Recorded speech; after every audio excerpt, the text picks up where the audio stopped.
Welcome to the Ultimate Coach Podcast, Conversations from Being, inspired by the book, The Ultimate Coach, written by Amy Hardison and Alan Thompson.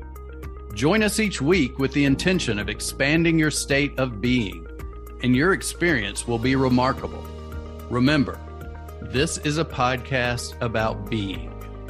It is a podcast about you. To explore more deeply, visit theultimatecoachbook.com.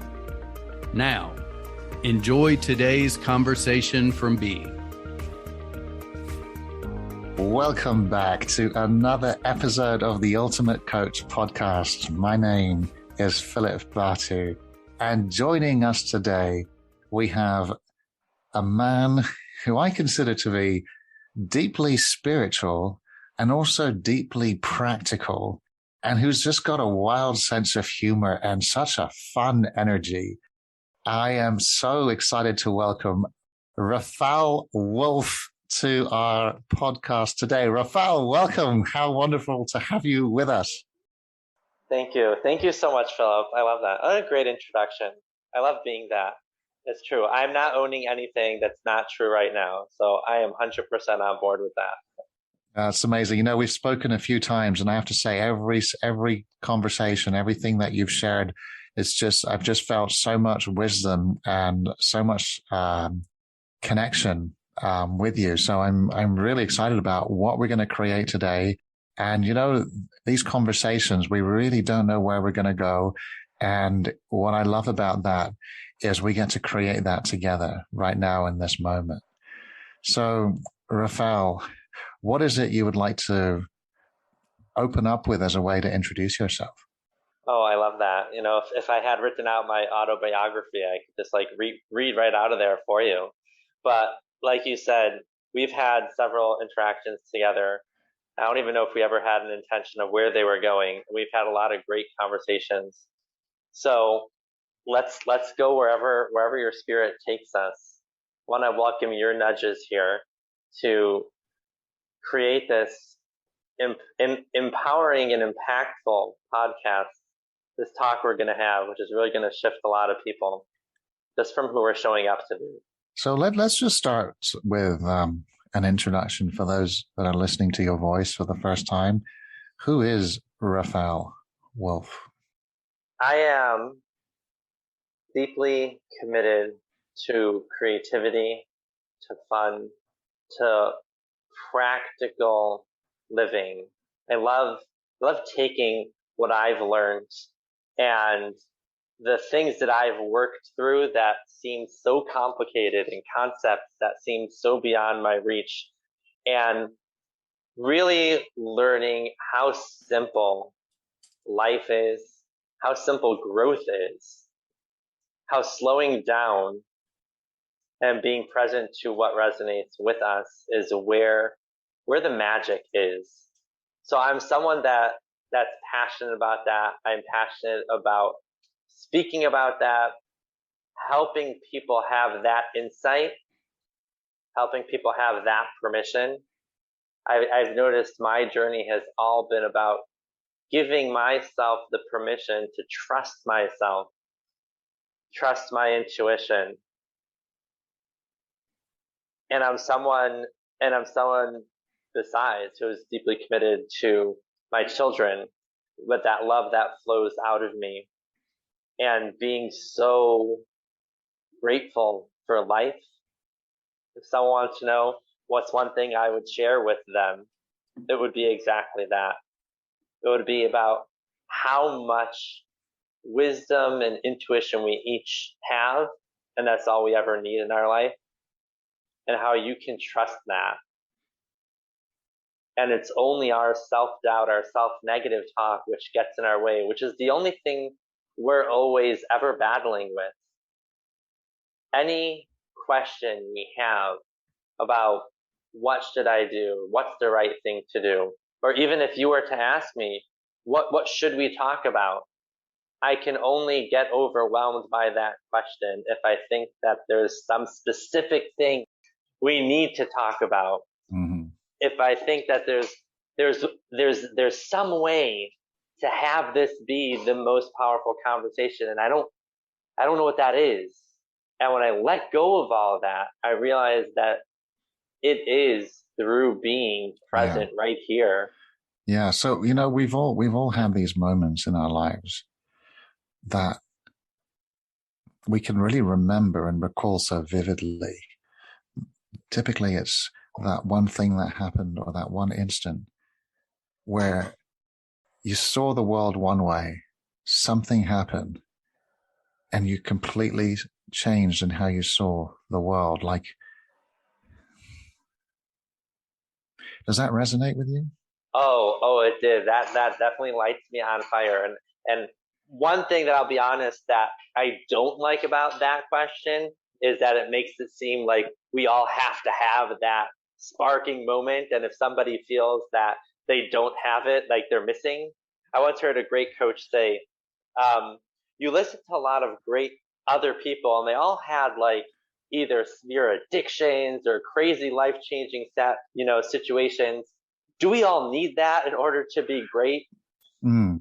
Yeah. And I love that. And also what I'm noticing, you know, in my question, there was no suggestion that it had to be something traumatic, spectacular, or life-changing. Absolutely. Like there wasn't. Right. And so what was that for you? So what comes to mind, so I was just saying what I used to not like about that question. But then when I learned to start trusting my intuition and say, you know, I know what came to mind when you said that. What comes to mind by me is I was in my early 20s and I had gone on my first ever personal development workshop. I had gotten there through some deep, conversations. It felt like just the right thing to explore. And there I learned about this thing that you talk about, seeing the world one way and that shifting. The ideas that I learned there is what brought me to actually first work with a coach. That's where I learned about what a coach is. And why would anyone have this thing called a life coach? And for me, when you ask, what was the big shift for you? I remember specifically a conversation that really changed my life. And that was either my coach asked me or I asked him. I don't remember. But the question was, what makes something true? Mm. And for me, I was absolutely clear. The only way to really know if something is absolutely true is if everybody says it is. And through either that question or that answer or the reframe around that, because that indeed is not the correct answer. Right. Although we love to say that there are no wrong answers, it's pretty wrong, that one. But I remember being the person, before I even know what the word being was, that made absolute sense to me. I could only really know what's true and who I am if that's the general consensus. Right. So the logic that you had was, if it's true as a general consensus, then it's the truth. Yeah. Yeah. How else would you? I remember, see, that's why I don't know who asked it, but I remember I definitely said, well, how else would you know what's true? Mm-hmm. That is definitely the foolproof way. And when I understood, I don't know how long it took. I feel like it didn't take a great amount of time. I've noticed that I grasp concepts pretty quickly. But when I realized that actually what makes something true is if it's true for you, that blew my mind. You know what? I've never heard it that way before. Yeah. Because in your heart, when I sit and I'm present with you and I'm present anywhere in my life, what's true for me is what's true for me. Yeah. Beautiful. And I know that this is something I've heard a lot in the book, and also in listening to Steve Hardison. And it's something that he says is two things can be true at the same time. And I'm seeing that through the way that you're speaking, how two things are always going to be true at the same time. Because right now there's your truth and then there's my truth. And your truth is true for you. My truth is true for me. And if we can both, be cool with that, then we're no longer trying to understand what is the truth. Does that make sense? I hear what you just said as being the next step. I hear what you're saying as there's this thing that I think me and you know, like when you're pretty far along this work, you've been doing this, and there's new ideas that start becoming available to you. And I see what you said as being the next step. What I heard you say was, we each create our own reality. Yeah, so and then we each create our own reality, and our reality occurs to us as true. Yeah. So I was saying my insight was one step before that, meaning, who am I? How would I know who I am if not what everybody tells me? Right. That insight that I had is, I mean, that question comes from a victim mindset, a victim of, I have no identity other than the one that's attributed to me by mass consensus. Mm-hmm. And then there's the realization that I am who I say I am. So I get to choose. Do I want to own your judgments, or do I want to say that's not true for me? It was to me either the same thought or the same time. Yeah. It's really powerful when you can be in conversation, and I think this is where, if it's always interesting to bring it into a case when it's really practical. I'll tell you what's coming up for me as you say all of this. There was a time when I was having a conversation with my soon-to-be mother-in-law when we got married in about 3 years ago in Guatemala, where my wife is from. And my wife's mother is very religious, and she had a very, very clear idea around us having a religious wedding. And it was absolutely unconceivable for her to imagine that we would get married outside a church. And it was in seeing that, the reality and the importance of that for her, and recognizing that, I was faced with one of the most impossible, what felt to me like the most impossible conversation with her is about honoring us as a couple, how we want to do things. And it was, a setting that was outside a church. And that's how my wife and I wanted it to be. And it occurred to her as disrespectful and a humiliation, and almost to the point where she was considering not showing up. And in that moment, there was it was so clear that her reality was absolutely true to her. And so in that, where am I going with this story? I was speaking to her, and there is absolutely nothing I could have said that was going to change her mind. And actually, what you said right there, Rephoel, is the only thing I was actually able to say to just kind of not even go in the conversation with her. And all I said was, that's her ideas of religion is true to her, but that is not true to me. And that was, and with that, there was, in the face of complete disagreement, we both got to understand, we both got to actually honor and respect that each of us are doing what is true for us. And that was such a powerful moment when I remember just saying to her, I get it that is so true for you. And that is just not true for me. And what I'm hearing in what you're saying in that is, that's not true for me. Yeah. And you're so amazing, though, that in that moment, you did both things at the same time.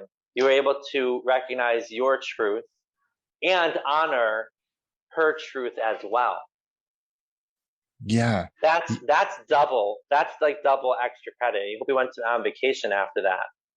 But like, I'm saying, like, to first be like you got so clear in yourself and her at the same time. And I'm just focusing on myself and what's true for me before I can reconcile other people. And in your situation, if I was you in your situation, it would be, at that point when I had that insight, if I used the situation that you just told me, it would be, well, am I wrong in my religious beliefs? If I get married outside of church, is there something wrong with me? I mean, that's what it seems.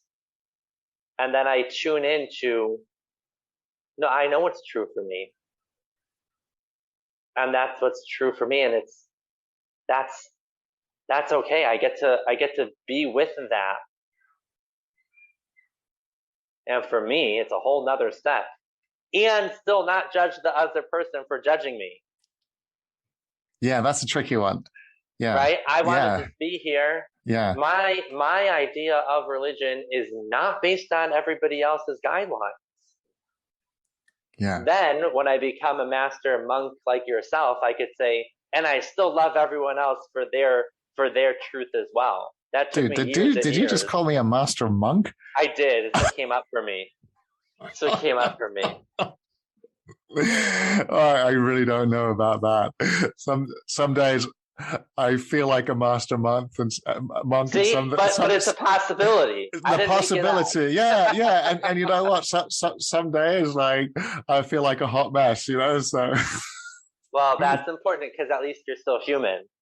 I try not to have interviews with superhumans, so right. So you're good. You're good. So that was for sure the biggest insight for me, because I felt like my eyes were so open to the world that I created, that this world, everything only has the meaning that I give it, because it is all up to me.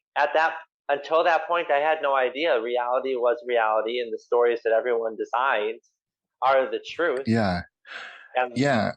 So Rephoel, I want to move the direction of this conversation more about getting to know more about you, and I'd love to hear a little bit more about, what do you do? Like, what do you actually? What does it look like? What does the world of Rephoel look like? And tell us a little bit more about, what do you actually do for a living, and who am I actually speaking to here?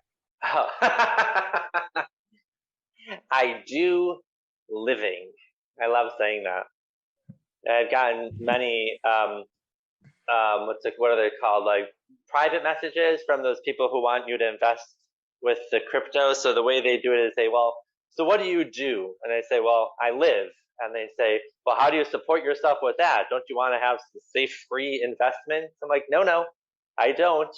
I do not want to have any money. And then they say, well, then how do you survive? And I say, we are not having this conversation.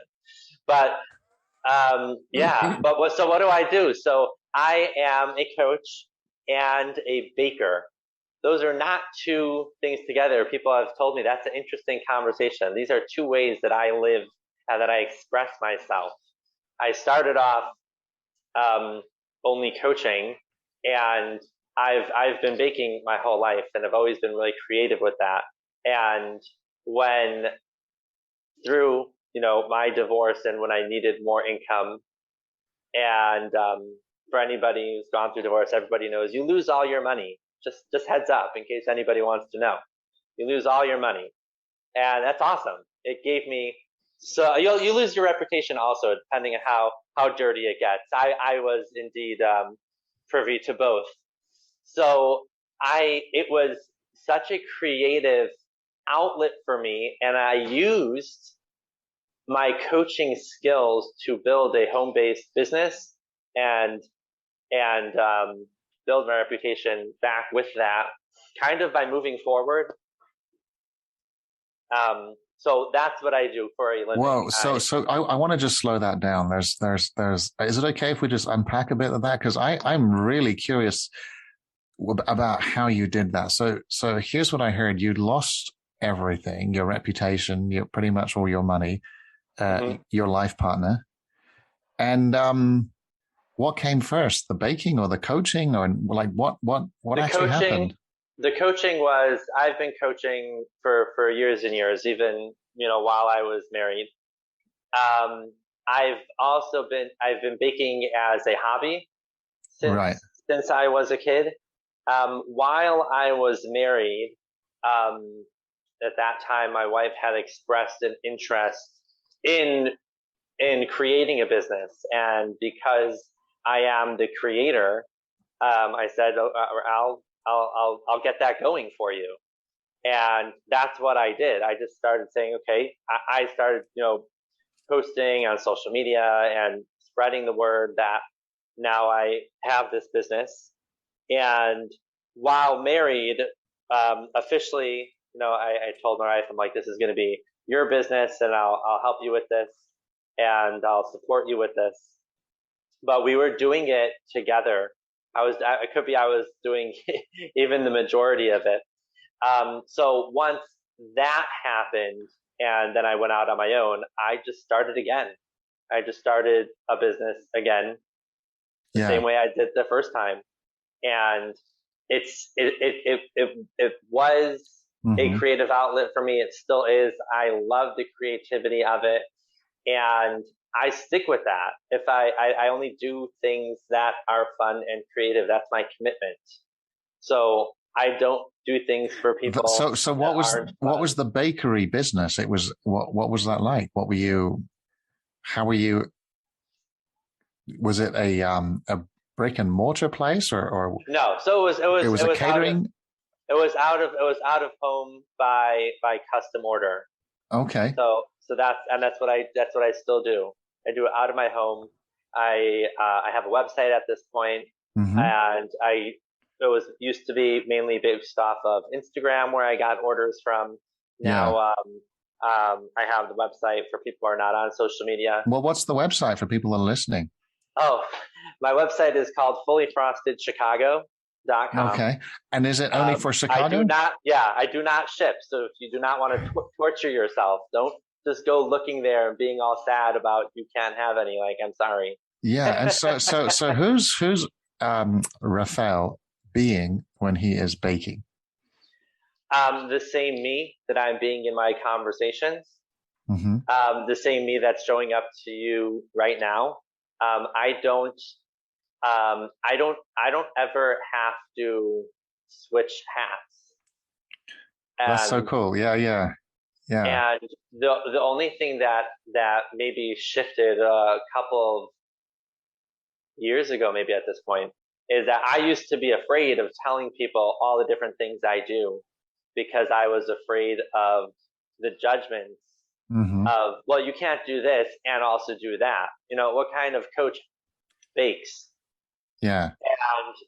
And then the more I stopped holding on to those judgments and started being more freeing and make sure that all my lives overlap and all the different people I know. I specifically do not sectionalize any different people in my life, and everybody can crash into each other, and I love that. So there's such a fullness and just like a being with it all. That's what I'm hearing. I just be with it all. I be with life in every form, shape, person, whatever it comes. I'm being with it all. That's how it occurs to me when you say that. Yeah. Yeah. So that's kind of like, I don't know if that's anything to do with what we said before, but it's kind of like how I create everything is notice if I'm having any hesitation, judgment, Yeah. Yeah. and bring those out. By the way, you should know, like I have something in the oven I'm going to have to take out right now. Yeah. So that doesn't get to restrict me. Yeah. Wow. Well, I'm kind of astonished by the synchronicity in your story and how much I see myself in your story. I started an online cooking class business last year. And I love that. And so when COVID happened, I was coaching as well. And I came to a point where I felt like I wanted to do something more creative than just being in conversation. And for me, my creative outlet is cooking. And so also my wife is a health coach. And it's so interesting because you said, I'll get that going for you. And I wasn't honest with myself the way you were honest with yourself. Because actually the truth is I wanted to help my wife to get more of a platform and to be more out there as a health coach. So I thought, well, let's come together. And so we created this, a cooking company where we were able to cook with people because people were in lockdowns. They were in their house. They had to cook anyway. And so we got to cook together and there was a community around it. And we did that for 8 months and it really kind of it just organically just grew very quickly. And what I noticed was I wasn't honest with myself around why I was doing it. And the only reason I was really doing it was because I wanted to help my wife and give her a platform for it. So at some point, my wife got pregnant and then she no longer, I just didn't see the future of me continuing this by myself. And I remember the day after she told me that, she got pregnant and I said, you know what, babe, the relationship started to get really challenging having a business together. And in that moment, I just remember saying, hey, your only job is to be a healthy, happy mama and to be the best mom to grow this baby. And I came back to coaching, and that's when I discovered the Ultimate Coach book. And it allowed me to fall in love with coaching more deeply, but more importantly, to fall in love with life more deeply. And from that moment, I recreated myself as a coach, and I've been recreating myself as a coach since January this year in a way that is beyond anything I was doing before. And so it's, beyond anything, I think it's more like it's a build up. And so what I'm hearing in your story really hits home. I just feel like, wow, this is my brother here.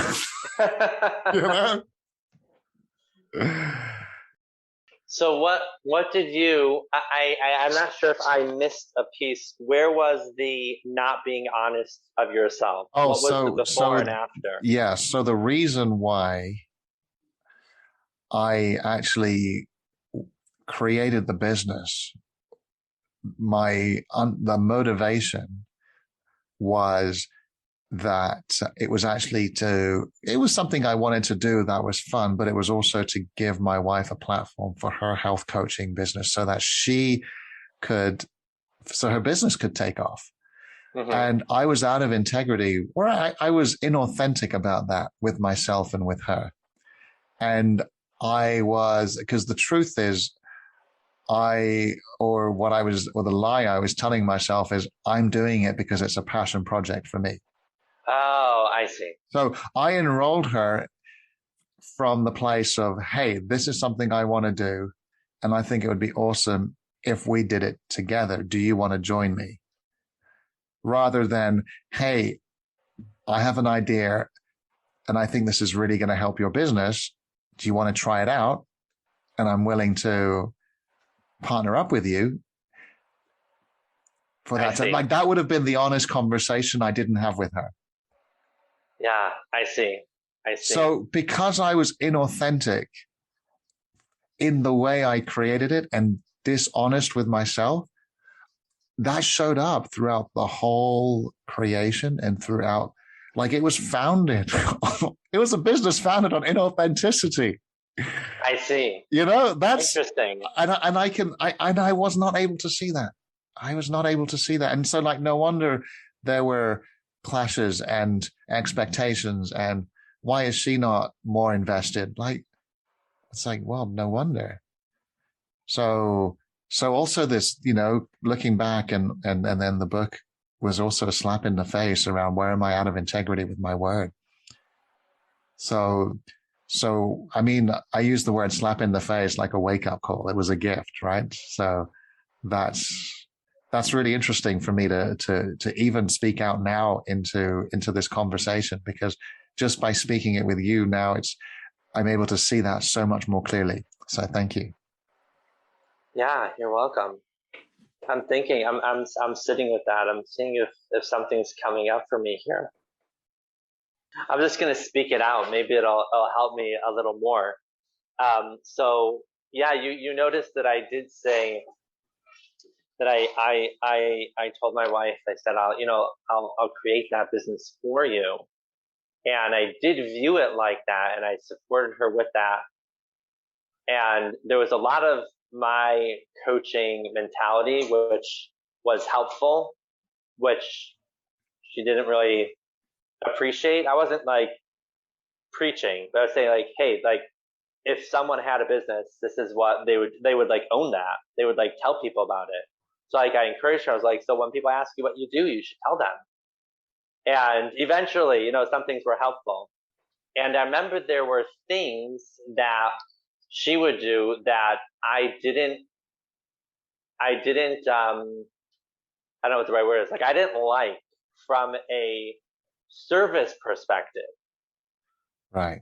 Like I had a much more service giving attitude that was not present. And I would, like, those things would bother me. I was like, no, this is like customer service and how to deal with people from a service way that I had been working on myself.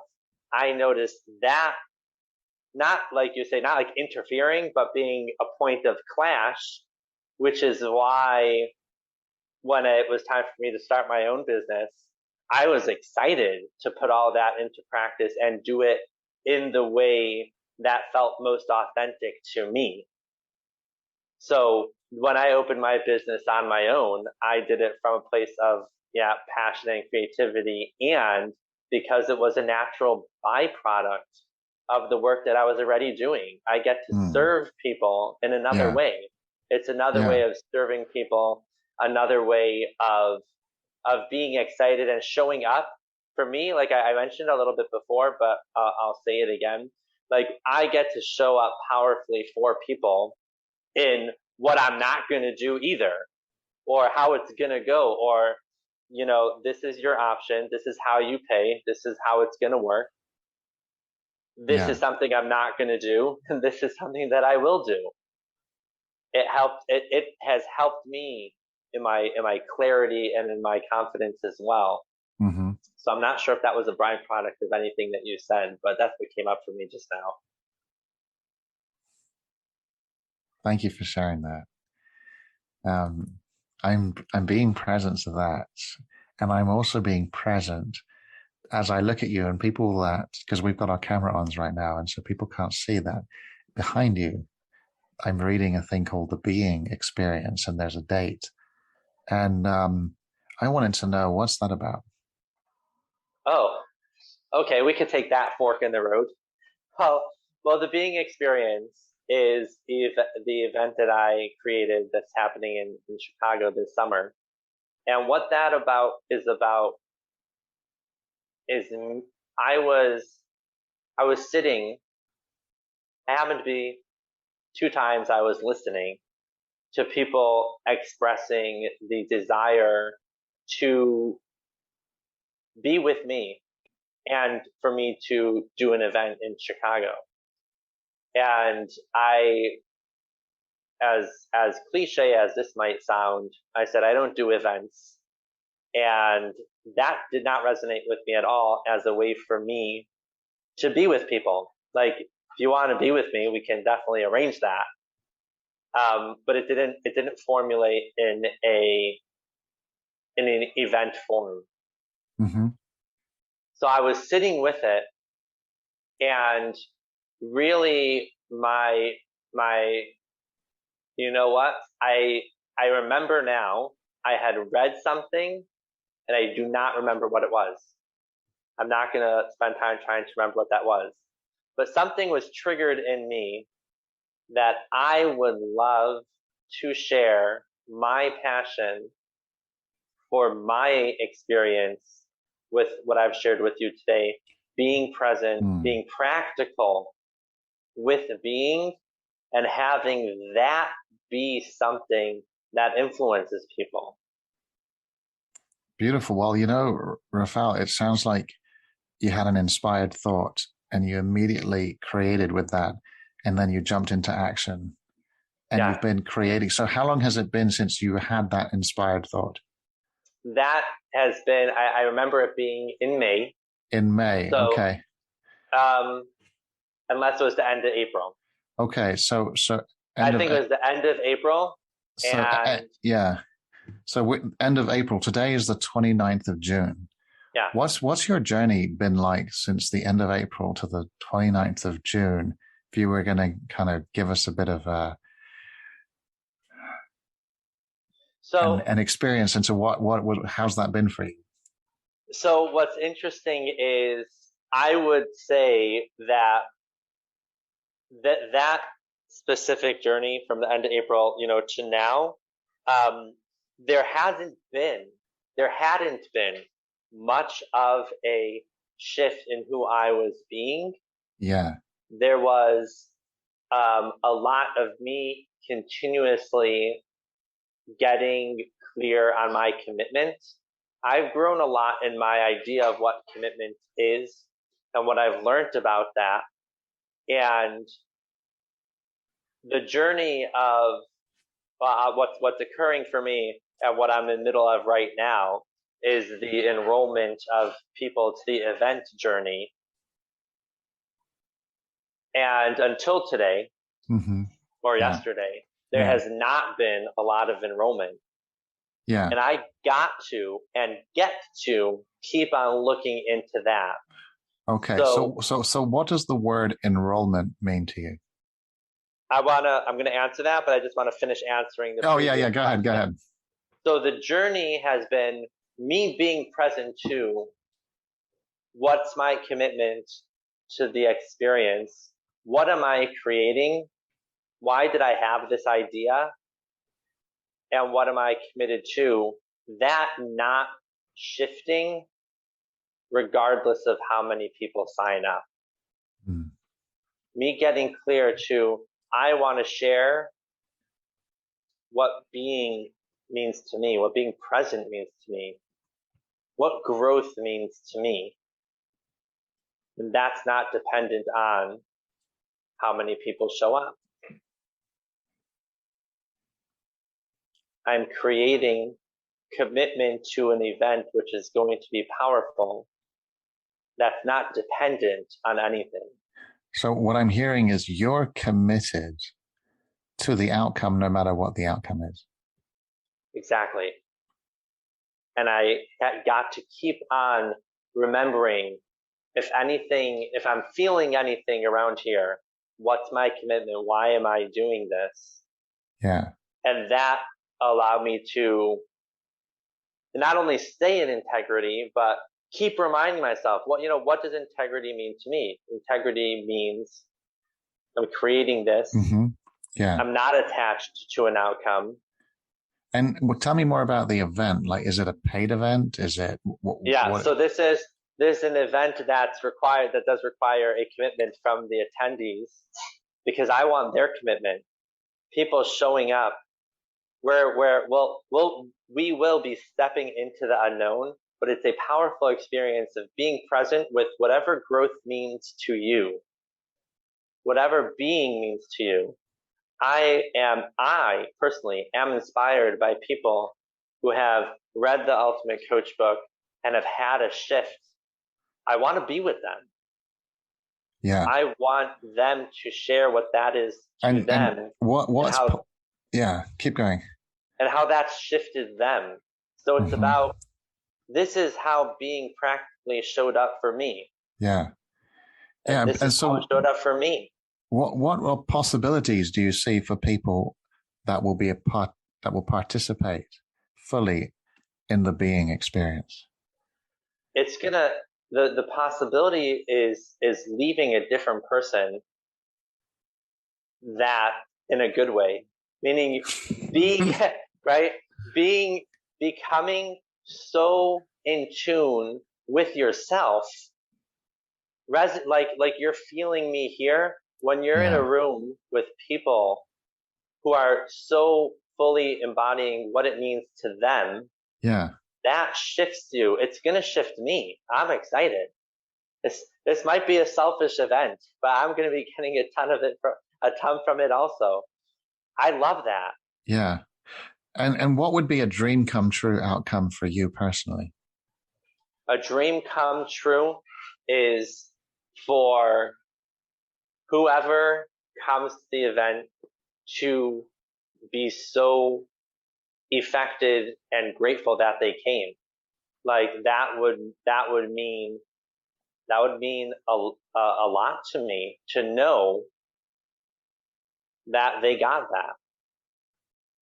I need to put in over here that I've had conversations with people, and we'll get back to your enrollment question in a second, but I've had enrollment conversations with people that have gotten them so clear not to come, and that was equally fulfilling to me. Yeah.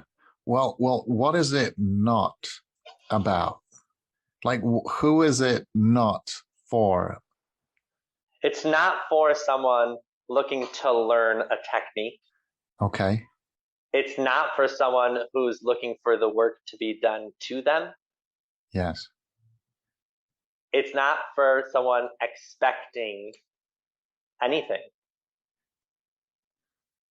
And how have you enrolled people to be inspired, moved, and just like really committed to being there and showing up, because that's what you've been doing? Yeah. And what's your experience been with that? The only thing I can tell you is by me showing up, right, just like that, and being so passionate about the person and not about the event. Okay. So what I'm hearing is the vision you have for this event is a vision you have for each individual person attending the event, more than a vision of, and I think that's why it's called the experience. And what I'm hearing actually in this conversation is that it's not an event, it's an experience. And so in calling it an experience, the vision you have is for the experience of each individual that'll be there, regardless of how many people show up. Absolutely. Oh, I love hearing that from you. I want to do what you just said, but that's exactly it. Like, I'm enrolled. Yeah, that's exactly it. It's about each individual. And I've had, like I said, I've had the conversations where I've committed people not to coming. Yeah. And I'm so excited for them. And what I love about that is you're very clear about the commitment for those that do come. So if it's 15 people or 150 people, what matters is that they're coming for the right reasons, and they're coming with an intention and a full commitment to get an absolute breakthrough and experience something that will leave them transformed. Yeah, exactly. I fully agree to your summary. And it's just super important to me in my life and my work to add in here, like something I said at the Phoenix event. When we talk about transformation and people changing, it was important for me to know this in my journey, and that's why I'm passionate about sharing it, is that there's nothing wrong with you as you are. And there's not a transformation that needs to happen. And the transformation that happens is not you becoming someone else. It's you becoming more you. The work we're always doing is constantly refining ourselves and shedding the stories that don't serve us. We become unrecognizable from the person we thought we were supposed to be to the person we now are, but you always have that in you inside. Yeah. So it makes perfect sense that you're not going to get tools, strategies, and application-based learning. It's more of a stripping away of everything that's not you. So what's left is you. Yes, I love that. Man, I'm going to re-listen to this podcast. You're saying such gold. Well, I love it. Well, this is the essence of who I see you as a man who has stripped so much away to be able to be with me in this conversation with such clarity, with such presence. The way that you speak, I find it's so clear. Something I really appreciate about you, Rephoel, is you're so clear and you're so precise in your language. And there's no spirituality can often feel very gray. You're black and white. Like that's what there's no gray area. Actually and physically. Yeah, actually and physically. So what I mean by that is there's just like, this is what it is. This is what is not. This is, so I love the clarity in which you bring to that. And I just want to acknowledge you for taking action, for what you're creating, and for the difference this is going to make in the world. And if anyone is on the fence listening to this, how can what would you say to them? Anyone right now on the fence thinking, maybe this is for me, maybe not? I say, let's talk. And how can they contact you? What's the best way for them to be in touch with you? The best way is through Facebook. They can message me on Facebook. Okay. That's really the best way to get through to me. And what's amazing is that is the only way to ever get through to anyone in any direction is through a conversation. And I'm not out to have conversations to sell anything. Like I said, I'm committed to the clarity. And sometimes it can be hard for people to trust that. And that's what they're creating. So yeah, so I want to kind of jump in here and just say something to those people that may be on the fence right now who are not sure. What an act of generosity we've just heard now from Rephoel. Anyone, and I really mean anyone, who can be in the presence of this man has the possibility in just that conversation alone could shift something deeply, deeply powerful for you. So even if you're not, just the invitation to reach out to him, to connect with him on Facebook, and that conversation alone can do so much for you. I know that I've seen it for myself. I've seen it for many people, and that's who Rephoel is. And so I feel just so hopeful for who you're being right now, for your generosity of spirit and service. You are just such a man of service. And I know that this event is going to be such a breakthrough for the many that attend. Thank you. Thank you, Philip.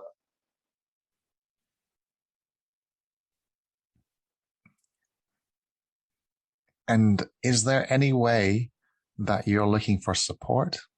Is there any kind of support that you're looking for? I am looking for people who want to show me their heart.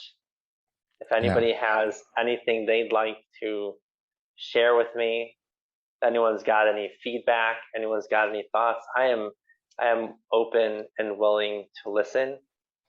And I happen to have a special appreciation for people who say things that they're scared to say, or if they're worried about insulting me. Because the worst that can happen is I'll block you and make sure you never contact me again. So that's the worst that can happen. But I really do love when people, when they share that honesty, So yeah, I'm open to anybody who has anything that they think, Rephoel should know this, or I wonder if he knows this. I'd love to hear it. Well, beautiful. Rephoel, I feel this is a beautiful place for us to complete today. How do you feel about that? I feel great, and I agree with you. I think we nailed it. Is there because anything? We didn't try. Yeah, no, we didn't. I really appreciated it, and I feel like there's definitely a lot of golden nuggets that you dropped along the way, I feel this conversation is full of richness and insight and wisdom. Is there anything you want to say just before we close and complete this conversation? The only thing that comes to mind is anybody who's listening who might suggest to someone they know to listen to this podcast that they should tell them specifically that we covered like 10 different things. So what they should look out for so that their friend doesn't start listening, looking for that one thing is like, they're talking about divorce. Why am I listening to this? So just to be clear that if there was any nuggets that you got from here, mark down that area and just listen to those again. I know I'm listening to this again. So that's what I would say.